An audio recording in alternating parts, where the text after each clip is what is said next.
Hello everybody, this is HD Shaves here. I'm back with another video. Hope this finds you well and in good spirits. Well, it feels like forever since I've done one of these. My last video was, of course, the interview with Ron of Chiseled Face. I hope you enjoyed watching that as much as I enjoyed talking with Ron. He's just a very well-rounded guy, and he knows so much about different aspects of this shaving thing of ours. So if you haven't checked that out, please feel free and go look at the last video. I'm sure you'll learn something watching that. And today, of course, we've got the shirt on, so that can only mean one thing. There's something new to show you from Wolfman. This one was kindly sent to me to try out, and it is the Wolfman WR2 1mm gap in copper. So I believe this is the last Wolfman metal I haven't tried. Now that I'm saying that, I'm realizing I haven't tried brass, if they offer brass, but I think it's just bronze. They're one of the people that they just do bronze. I'm going to have to look into that. Anyway, this razor, it's on the WR2 handle, and just some quick facts for you about this copper is that this is one of the purest forms of copper, and that from what I understand, the chemical makeup is 99.9% copper. It's not a mix of other metals, which is sometimes important, but in this case, it is just basically copper. And copper is a very soft metal. It's difficult to machine with. It can kind of gum up the works. And additionally, it is a little bit more sensitive, let's say, than something like steel, in that the metal is just not quite as strong, and you have to be a little bit more careful with it. And also, it is heavy. Despite its softness, it is somehow heavier. It's about 10% heavier than steel. So in my mind, I'm thinking kind of bronze, steel, brass, copper, in terms of the weight of those respective metals. And it also patinas quite a bit, copper. The classic example, of course, is the Statue of Liberty, but I'm sure there's some other ones that I'm not thinking of. So you have to be really sure that you like copper before you invest in something like that. And I've even heard that James of Wolfman will try to talk you out of ordering copper, and he only really offers it because people just have asked him, hey, when are you going to make copper? Kind of reminds me of what Ron said about making the banana scent. So that's kind of a fun comparison. So we'll be trying that razor today for the first time. I'm very anxious to see how it performs. Next up, we are in the middle of the Lather games over on the R Wet Shaving subreddit. I am judging again this year, and I thought I'd join in for the fun just one of the days. In that, today the theme is to use a spicy scent. The name of the theme has something to do with the Dune series, and I don't know anything about it, so I'm not going to pretend to know about it. Stirling Spice. This is a sample, a generous 1-ounce sample. Thank you, Frank, that Stirling offers. And I've just smushed it into the bottom of a tub of a soap that I finished off. I wonder what this used to be. I think this was Euphros, Haitian vetiver, that I also split with Frank. So that's sort of a weird history of this tub. This is a great take on the Old Spice genre. This one to me reminds me most of my late male family members. I think my great uncle on my mom's side used to wear Old Spice like this. So I'm gonna have to ask his daughter next chance I get if my memory is correct in that. For the brush today, we're gonna be using this little 22mm golden nib synthetic, quite scrubby, in a Wolf Whiskers handle. Hopefully you can see that coin. I won this on a giveaway on Soap Things YouTube channel, if you'd like to go check him out. And I've been using this brush a lot, and it's just a perfect fit, right? Wolfman, let's use a Wolfman razor, but let's use a Wolf Whiskers brush. I never really put those two together until I met Peter of Wolf Whiskers at the Maggard meet, and he made some comment about, like, oh, we're both wearing the Wolf shirts. Something like that. Okay, let's start. I'm going to get some warm water on the face. And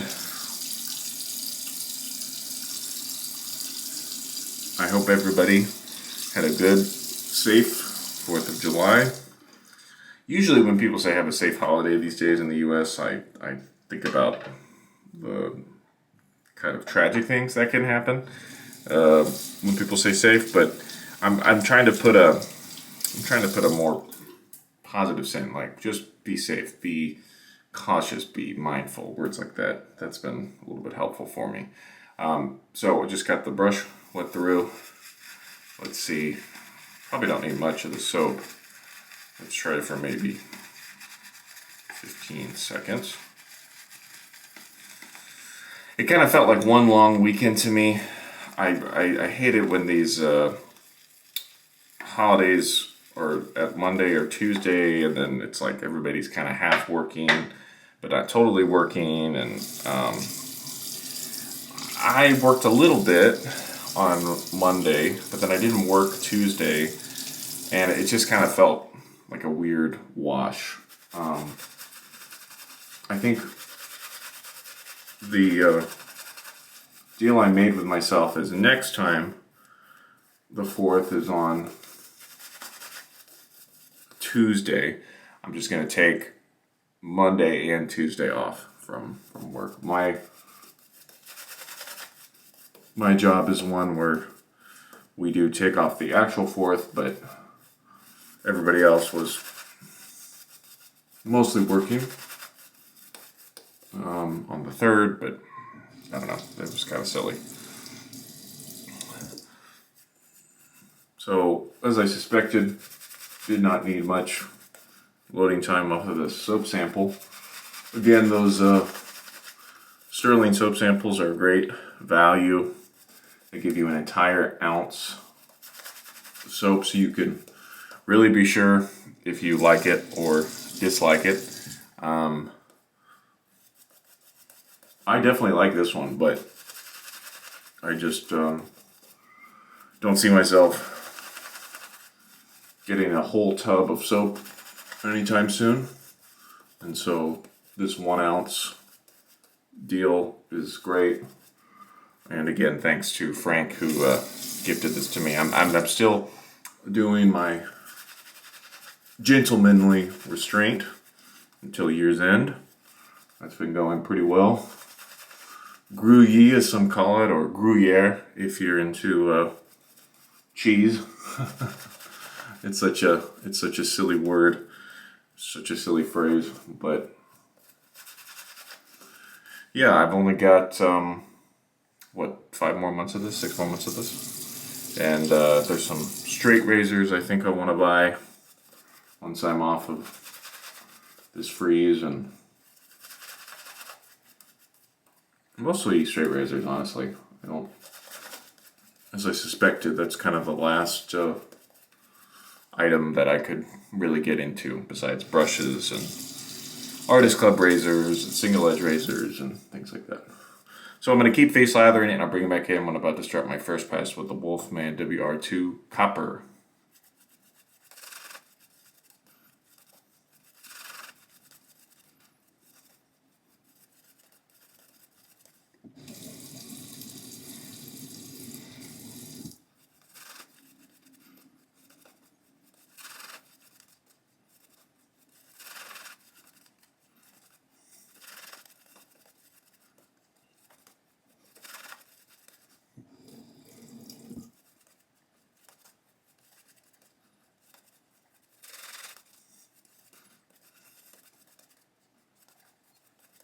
Okay, we're back, and this is our lather result. Stirling is just such a great value, can't be stated often enough. Let's go on the first pass with the Wolfman WR2 in copper. This has a Med Prep Personna blade in it.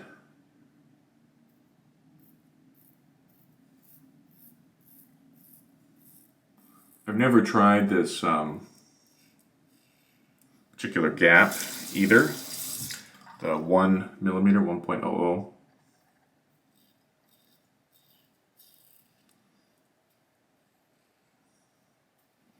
And it feels really nice. We're dealing with 2 days of growth as usual. Wow, this is a really nice blade and razor pairing. It feels, I mean, it's only point, is that right, 0.05 more of a gap. Maybe I'm just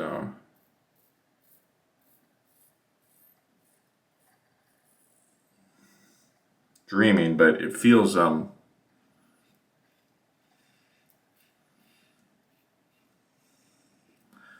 noticeably smoother than the stainless 0.95 that I've used on this channel quite a bit. Could also something to do with the metal. And it feels substantial, right? It's heavier than stainless, but it doesn't feel too heavy, doesn't feel cumbersome or anything.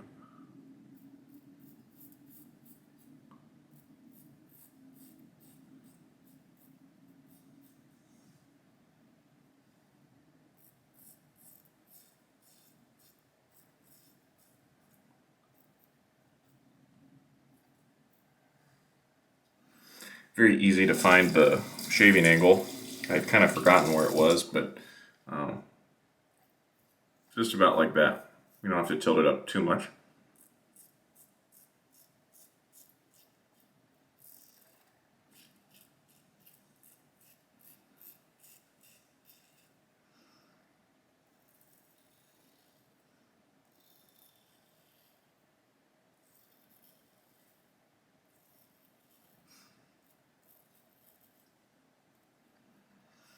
Wow, I don't know what it is today, but this is a really fantastic razor blade combo. I'm going to rinse and come back and talk to you more in the second pass. Second pass with Stirling Spice.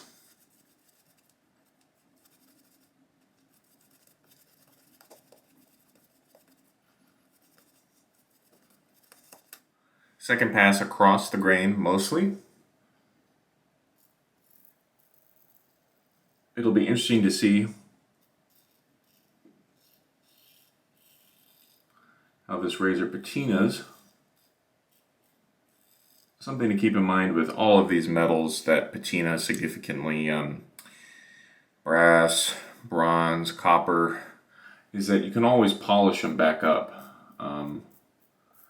If you're, oh, I'm going the wrong way. If you're somebody like me,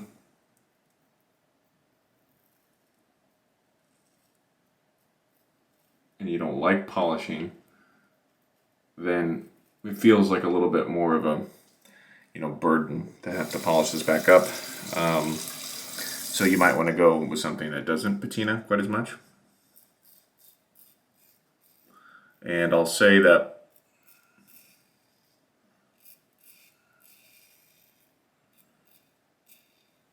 the bronze WR2 dual comb that I used not too long ago, that one has been passed around a little bit, and it is starting to, it hasn't changed color necessarily like on the metal, but you can kind of see, it's almost like I would call it tarnish. Like you can see just some black spots that have developed. I think it looks better than I thought, honestly, after all this time. It's just a real pain sometimes with these metals because they can even patina in transit from the razor maker to your house. That was something Ron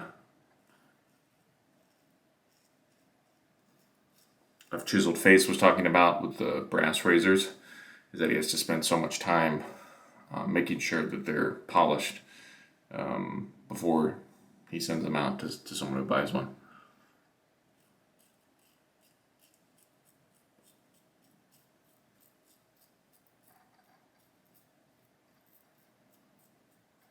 So I'll let you know how this one develops also.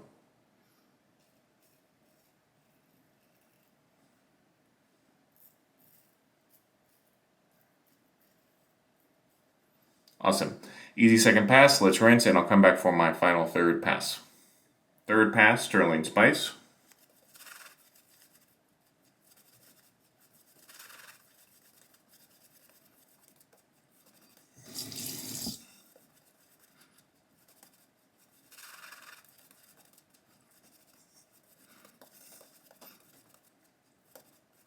Okay, here's a third pass against the grain mostly for a little personal, professional update.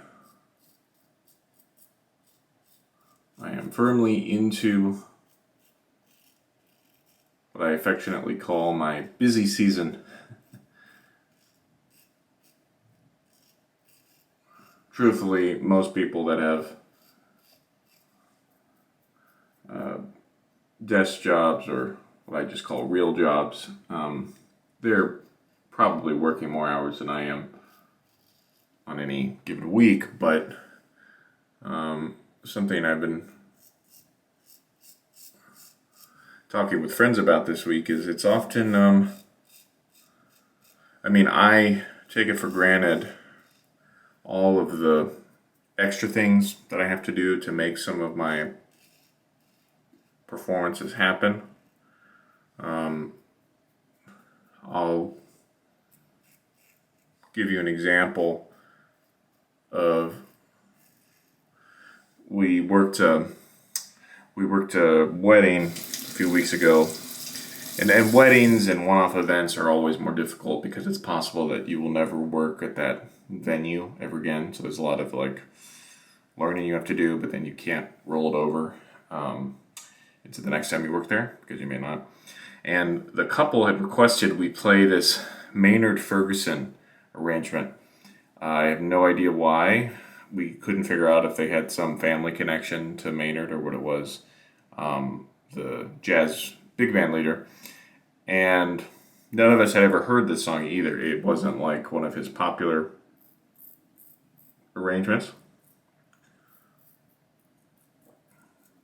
And of course we didn't have a full big band on the wedding, but we had a couple horns and piano, bass, drums, that kind of thing. And so I couldn't find the arrangement anywhere online. Usually the way arrangements work is like, I forget who arranged that for Maynard, but it wasn't Maynard himself, and that person would basically team up with a publishing company like, say, Hal Leonard, and then you go to Hal Leonard's website and then you could buy the arrangement from them. This arrangement was nowhere to be found, and so I remembered that a friend of mine is very close friends with whoever manages Maynard's estate, and so I asked him, hey, do you know where, do you think you could ask them if this chart is available for sale somewhere?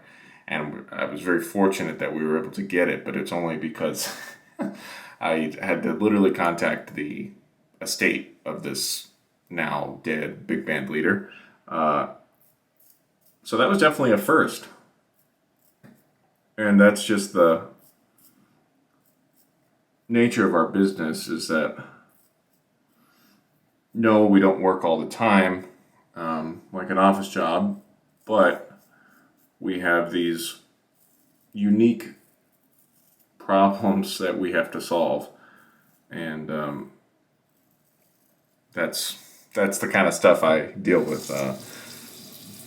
Yes, I have to practice my instrument and make sure that I can still play, but the performing part is really a small percentage compared to the emails and talking to Maynard Ferguson's estate, things like that. This was a really, really nice shave. I'm going to see now. Maybe let me actually rinse pretty thoroughly first, and then I'll come back and we'll see what the alum has to say. As I alluded to, I have started using alum again, just to see how it treats me in the summer when I don't really worry too much about how dry my skin gets because of the weather. And so far, I haven't noticed any negative effects. little stinging there under the bottom lip.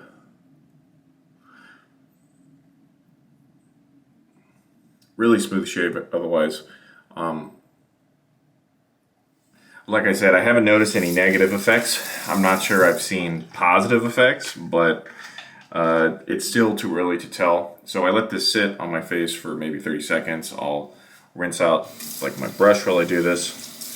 And off camera, I'm going to be sure to thoroughly dry that copper Wolfman. I think that's I don't do it with stainless or aluminum, but with these more sensitive metals, I try to always make sure that I do, and hopefully that makes it longer before I have to actually polish this thing. So rinse out the synthetic quickly, and then now I'm going to rinse off the alum. Make sure you use Osma Alum, O-S-M-A. This is totally faulty logic, but stay with me for a second. It's like, if you believe alum is important, or I should say, of the people who believe alum is important, the majority of those people that I know like Osma. So you should use Osma too, if you decide to use alum. If you don't use alum, then it doesn't matter. Okay, so for aftershave, that's the first step. The second step is I usually put on my alcohol splash, which today is going to be a little sample of vintage Old Spice. Thank you, Greg, if you're watching, for this. Oh, man. I am just going to relish in this old guy scent, as Fuzzy would say. Old guy scent.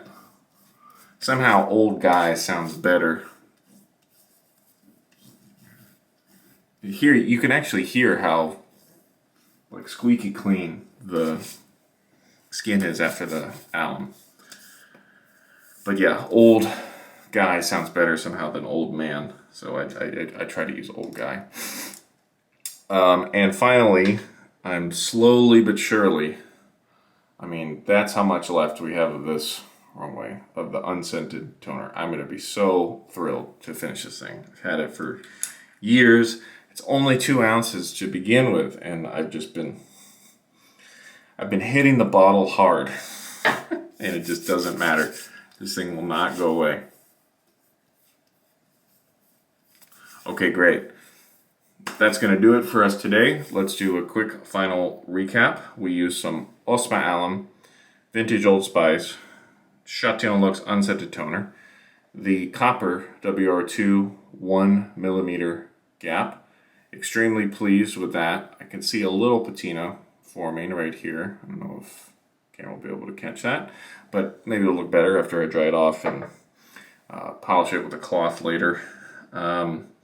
We used Stirling Spice. Fantastic take on the Old Spice scent genre. To me, just because of the artisans that I prefer, it's really easy for the modern spice scents. You either get Stirling or you get Barrister Reserve Spice. That's kind of my conclusion after trying a few different versions of that scent. Okay, thank you all so much. If you made it this far, feel free to leave a comment, ask a question. I'll be pleased to hear from you. So for now, this has been HD Shaves. Take care. Until next time. Bye.